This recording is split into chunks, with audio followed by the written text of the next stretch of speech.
I never kept much in my wife's closet. Just a small envelope of spare cash hidden behind her old purses. Just a habit. A safety net. Something told me to check it today. Maybe intuition. Maybe fate. I pushed aside the neatly stacked designer bags, feeling around for the envelope. It should be there. It had to be there. But instead, my fingers brushed against something else. Something thin, smooth. A stack of papers. My pulse quickened. I pulled it out and held it up to the light. A divorce agreement. Already signed. Already dated. My name was on it, but I had never seen it before. I stood there, heart hammering in my chest. My wife Emily had never mentioned divorce. Not once. Yet there it was, her signature, crisp and deliberate. And next to hers, a signature I recognized all too well. Jason Reed. Her ex. The man she swore she was over. The man she promised was nothing but a mistake of the past. Rage burned through my veins, white hot and searing. I scanned the pages. Plans to sell the house. Plans to take my money. Plans to walk away like I was nothing. Footsteps. The bedroom door creaked open. Emily froze in the doorway, her bright blue eyes widening as she saw me holding the papers. David. Her voice was soft. Cautious. I held up the agreement. Care to explain for a moment? Just a second, guilt flashed across her face. Then, just as quickly, she masked it. I was going to tell you when my voice was low, dangerous.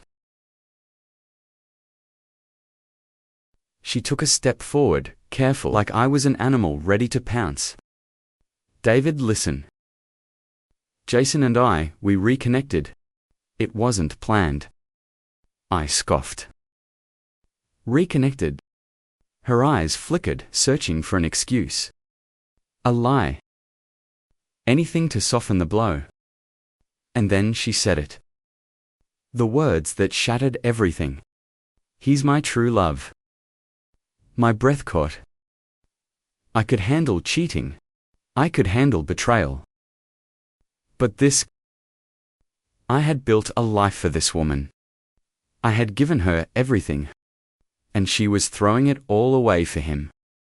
I clenched my jaw, nodding slowly. And what about the money, Emily? The house. My accounts.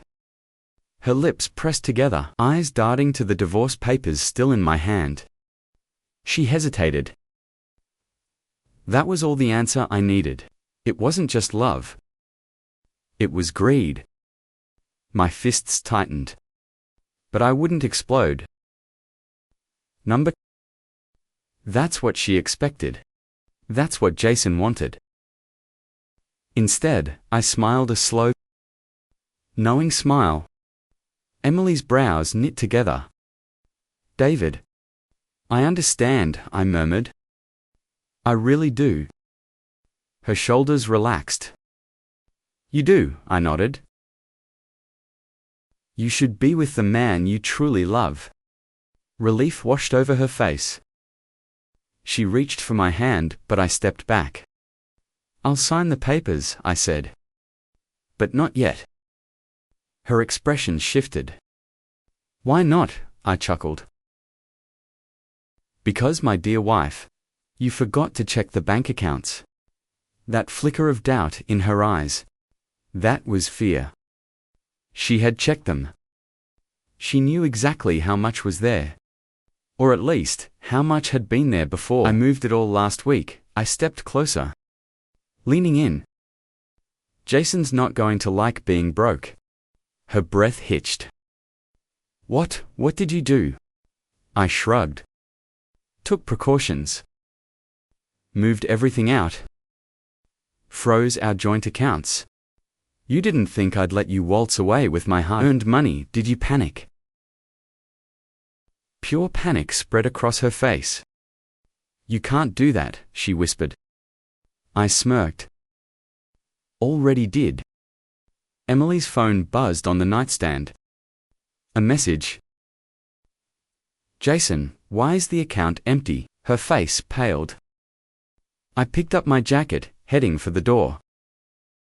Enjoy explaining that to your true love. David, wait. I turned, letting my eyes lock onto hers one last time. You made your choice, Emily. Now live with it.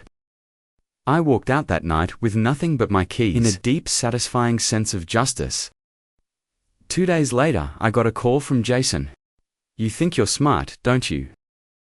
His voice was sharp, bitter. I laughed. Smarter than you, apparently. He seethed. Emily told me everything.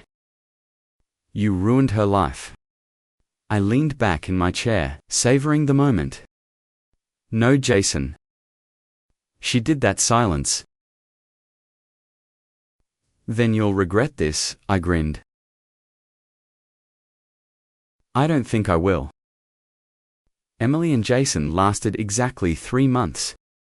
When the money was gone, so was the love.